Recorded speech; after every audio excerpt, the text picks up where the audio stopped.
एकादशी। एकादशी का अर्थ होता है एक आदत सी। यदि भगवान नारायण विष्णु के व्रतों में सबसे बड़ा कोई व्रत है तो एकादशी का व्रत है।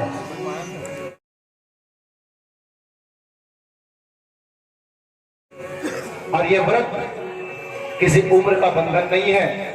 यदि बच्चे में सामर्थ्य वो भी व्रत रख सकते हैं, युवान भी रखते हैं, बूढ़े भी रखते हैं, महिलाएं भी रखते हैं, माताएं सब रख सकते हैं। और इस व्रत के बारे में बताया गया है जब तक शरीर में सामर्थ्य है तब तक इस व्रत को रहना चाहिए, नहीं तो 12 वर्ष के भीतर एकादशी का व्रत करना चाहिए। क्योंकि 11 वर्ष इसलिए नहीं कहा गया कि एकादशी का व्रत को 11 साल रह के 12वें वर्ष व्रत करते हैं, क्योंकि द्वादशी के दिन ही भगवान का यज्ञ होकर भोग लगता है। एकादशी को भगवान को भोग नहीं लगता। यदि घर में विग्रह हो तो एकादशी को भगवान को चावल दाल रोटी का भोग नहीं लगाना, बाकी दिन 12 में नहीं लगा। क्योंकि एकादशी व्रत वो व्रत है। उपवास का अर्थ होता है उप माने पास में, वास माने बैठो। जिस दिन भगवान के पास में बैठे वही उपवास है।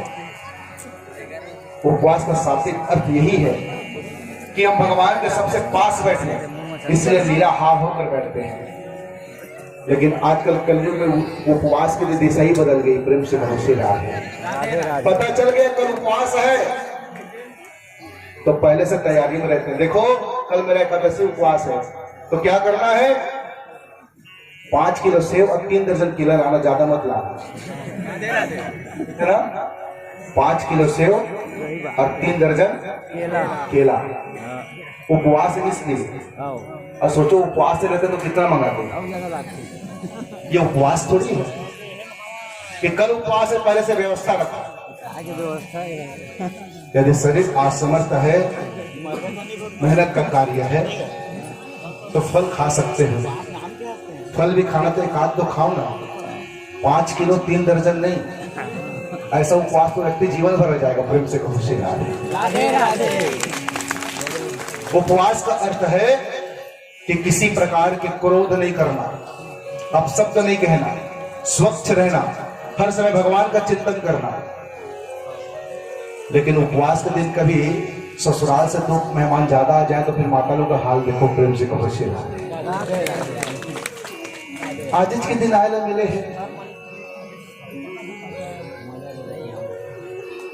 है कि नहीं, है ना। और कभी गलती से 2 बर्तन ज्यादा धोने को मिल जाए, आदमी का तो बाद में हाल होता है, बर्तन को बुरा हाल हो जाता है पटक पटक के। कढ़ाई को यहाँ धोना है लेकिन कढ़ाई को ऐसा फेंकते कि सीधा घर के दरवाजे में जाके गिरता है। उपवास का शाब्दिक अर्थ है कि मन में किसी प्रकार की क्रोध नहीं करना। भोजन का तो याद भी नहीं आना, तो उसी दिन याद आता है परसों में खीर न छोड़ पा रहे। क्यों होता है ना, वो जितना भोजन छोड़े रहेंगे ना 1-2 दिन पहले, उसी दिन याद आता है। पर वो दिन जीवी कांता के सांस बने रही से व्रत के दिन याद आता है। यदि आप व्रत है और भोजन का आपको याद आ गया तो आपका व्रत सफल नहीं है। व्रत रहो तो मन कर्म, देखो भगवान के शरण में बैठो ना तो 3 प्रकार से बैठना चाहिए, मनसा, वाचा और कर्मा। मन से, वचन से और कर्म से। भगवान के समीप बैठना है, भगवान को अपने समीप पाने तो 3 ही मार्ग हैं। कथा में बैठे तो मन से बैठो, वचन से बैठो, कर्म से बैठो। अब क्या बताएं महाराज, आप तो एकादशी है, मन तो घर के रसोई में है, वचन जल्दी खत्म करो तो आप पे निकल जाएगा, और कर्म बैठे होंगे हमारी मजबूरी है। नहीं, जब भी भगवान के समीप बैठो, किसी मंदिर जाओ, देवालय में जाओ, मन को वचन से बैठना। अच्छा कभी सोचे हो आप कि मंदिर जाते तो मंदिर में घंटी क्यों लगी रहती है? क्यों बजाते हैं मंदिर में घंटी? बोलो ना, क्यों बजाते हो? अच्छा अच्छा, बोले बताओ तो सही, मैं बताऊंगा, बताने आया हूँ पथर्रा वाले को। कैसे पूछा मैं, भैया ये घंटी क्यों लगा, क्यों बजाते हो? महाराज घंटी बजाते तो भगवान उठते हैं। अरे भगवान के 24 घंटे अगर तुम सोए हुए हो, तुम उठते हो। आप जब मंदिर जाते हो तो मन में इतना बात चलते रहता है, लेकिन जैसे ही मंदिर में जाके घंटी बजाओगे तो देखना आपका मन सबसे पहले शांत हो जाता है कि मंदिर आ रहे हैं। होता है कि नहीं होता? अब ये बताओ कि भगवान सोए कि हम सोए? हम सोए। घंटी बजाती मन शांत हो जाता है और मन एकाग्र हो जाता है कि हम भगवान के शरण में आ गए हैं। और जितनी शांति संसार में कहीं नहीं मिलती, उतनी शांति मंदिर में भगवान के चरणों में ही मिलती है। चाहे कितना भी दंड करे, मंदिर जाने पर वो शांत हो जाता है। तो अम्बरीश महाराज जो है इतने निष्ठावान थे, भगवान की पूजा एकादशी व्रत करते थे कि भगवान प्रसन्न होकर के उनकी रक्षा के लिए अपने सुदर्शन चक्र को ही दे दिए। एक बार एकादशी का व्रत थे, उसी समय दुर्वासा ऋषि अम्बरीश महाराज जी के आश्रम में पहुंचे। द्वादशी लगने वाली थी कि अम्बरीश महाराज को दुर्वासा ऋषि ने कहा, हम अभी यमुना स्नान करके आते हैं, फिर जलपान तुम्हारे यहाँ व्रत खोलेंगे। दुर्वासा ऋषि चले गए, लेकिन द्वादशी लगने का डर था कहीं मेरा व्रत खंडित न हो जाए। ये सोच करके अम्बरीश महाराज जी ने भगवान के चरणामृत को पान कर लिया, और जिस समय पान कर रहे थे उसी समय दुर्वासा ऋषि पहुंच गए। कहने लगा, अरे मूर्ख, हमें अतिथि के रूप में बुलाता है और एकादशी व्रत का झूठा नाटक करके हमसे पहले तो व्रत तोड़ लिया। क्रोध होकर के जैसी जटा को तोड़ के जो भूमि पर दुर्वासा ऋषि ने पटका, एक विशाल राक्षसी प्रकट हो गई और अम्बरीश महाराज को मारने को दौड़ी। उसी समय भगवान का सुदर्शन जो है अम्बरीश महाराज जी की सेवा में था, वो सुदर्शन चक्र ने राक्षसी को मार दिया और इधर दुर्वासा ऋषि को मारने के लिए चक्र दौड़ने लगा।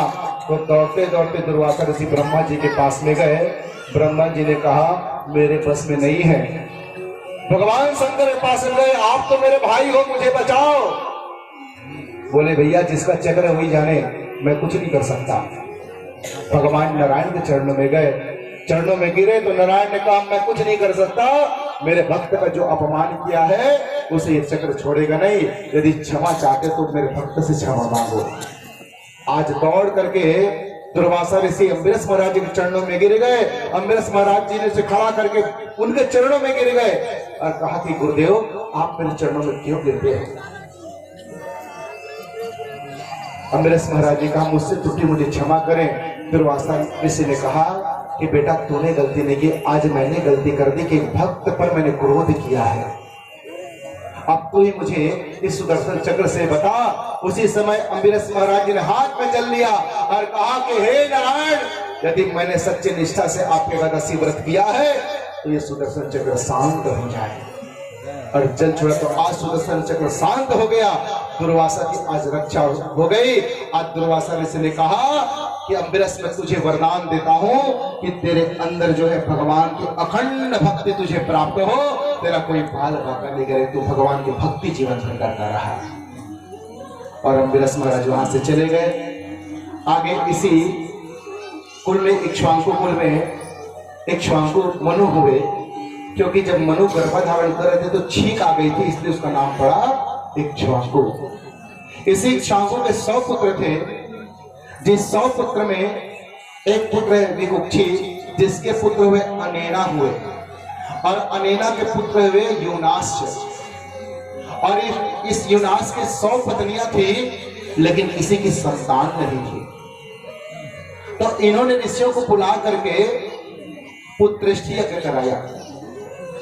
और जो ऋषि मुनि आए थे, उन्होंने यज्ञ मंडप पे जो यज्ञ करते थे, यज्ञ के भाग एक मटके में जो है, कलश में जो है अभिमंत्रित जल को डालते थे कि यज्ञ पूरा होगा तो इसी जल को उनकी रानियों को पिलाएंगे तो रानियां गर्भवती होगी। और इस यज्ञ में इस कलश को रखा जाता था। एक दिन ऋषियों ने इस यज्ञ मंडप की रक्षा के लिए राजा युवराज को मनोनीत कर दिया कि आज रात यज्ञ की रक्षा तू करो यज्ञ कुंड की। और राजा उसी यज्ञ स्थल में सो रहा था, लेकिन जब रात को जोर से प्यास लगी तो अनजाने में उस राजा ने उसी अभिमंत्रित कलश के जल को ही पी गया। सुबह जब ऋषियों को पता चला भाई कलश के जल को कौन पी गया, कौन पी गया, राजा ने कहा मैं पी गया। ऋषियों ने कहा अरे ये जल तो तुम्हारे पत्नियों के लिए था, अभिमंत्रित जल था, इसके पीने से तेरे पत्नियों के गर्भ बनते, तेरे संतान होते, और तू पी गया। तो राजा ने कहा अब क्या होगा, अब जो होगा सो भगवान इसका होगा। और उस जल के प्रभाव से उस राजा के पेट में बच्चा आ गया, गर्भ, उसे गर्भवती कहीं गर्भवता क्या समझ में नहीं आता, उसके पेट में बालक आ गया, बच्चा आ गया। अंत में उसके बाएं भाग को शल्य चिकित्सा से ऑपरेशन करके उस बच्चे को बाहर निकाला गया। अब बच्चा तो जन्म ले लिया, लेकिन बच्चा भूख से रोता था। अब ऋषि की चिंता आ गई, बच्चे को क्या खिलाएं क्या पिलाएं।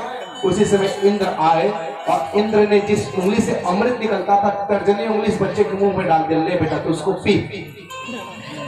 और अमृत पीता था, इसलिए उस बालक का नाम पड़ा मंधाता। क्या पड़ा? मंधाता। आगे इसी वंश में राजा त्रिशंकु हुए। त्रिशंकु के पुत्र हुए हरिश्चंद्र हुए। हरिश्चंद्र पुत्र रोहित, रोहित के पुत्र हरि।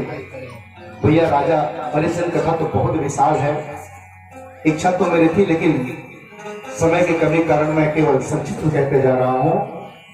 जब बिहारी जी कृपा फिर कभी होगी ना, जब बिहारी जी चाहेंगे, जब मौका मिलेगा तो मैं जरूर सुनाऊंगा आपको, क्योंकि समय बहुत आगे बढ़ चुका है।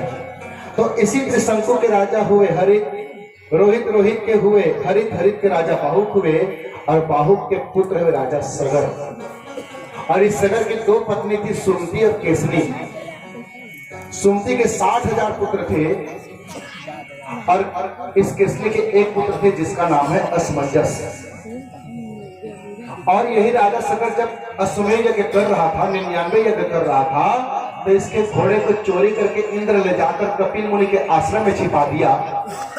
तो सगर राजा ने सुमति के 60,000 पुत्रों को कहा कि जाओ उस घोड़े को खोज के लाओ।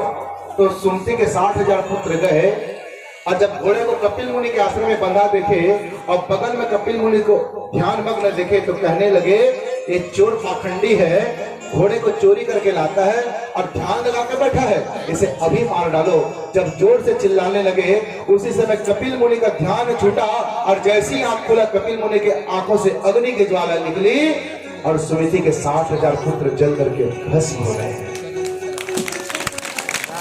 आज जब भस्म हुए, जब राजा सगर को पता चला, तो सगर कपिल भगवान के चरणों में क्षमा मांगे, तो गंगा लाने की प्रार्थना की, तो सगर ला नहीं पाए, तो प्रार्थना अब असमंजस करने लगा। असमंजस भी ला नहीं पाए, तो असमंजस के पुत्र अंशुमान ने गंगा मैया की प्रार्थना की, वो भी ला नहीं पाए, परम धाम चले गए। अंशुमान के पुत्र हुए दिलीप, उसने भी ला नहीं पाया, तब उनके पुत्र हुए भगीरथ महाराज। आज भगीरथ ने गंगा मैया की बड़ी कठोर तपस्या की, तो गंगा मैया प्रसन्न हो गई, और गंगा मैया ने कहा कि भगीरथ मैं पृथ्वी में जाने को तैयार हूं, लेकिन मेरा वेग इतना तीव्र है, यदि कोई मुझे धारण नहीं करेगा तो मैं रसातल में चली जाऊंगी। तो आज भगीरथ महाराज जी ने भगवान भोलेनाथ का आज बड़ी ध्यान मग्न तपस्या की। भोलेनाथ प्रसन्न हुए, और भगीरथ ने प्रार्थना भोलेनाथ से गंगा को धारण करने को किया। तो आज गंगा आकाश गंगा से जो गिरी है, तो आज मेरे भोलेनाथ ने जटा खोल करके उस गंगा को अपने मस्तक में धारण किए हैं, और धारण करके अपने जटा को मोड़कर गंगा को इकट्ठा कर लिया, और एक जटा को निचोड़ कर भगीरथ को दिया। तो आज वही गंगा भगीरथ के पीछे पीछे आने लगी, तब गंगा का नाम पड़ा भगीरथी। बोले भगीरथी मैया की जय।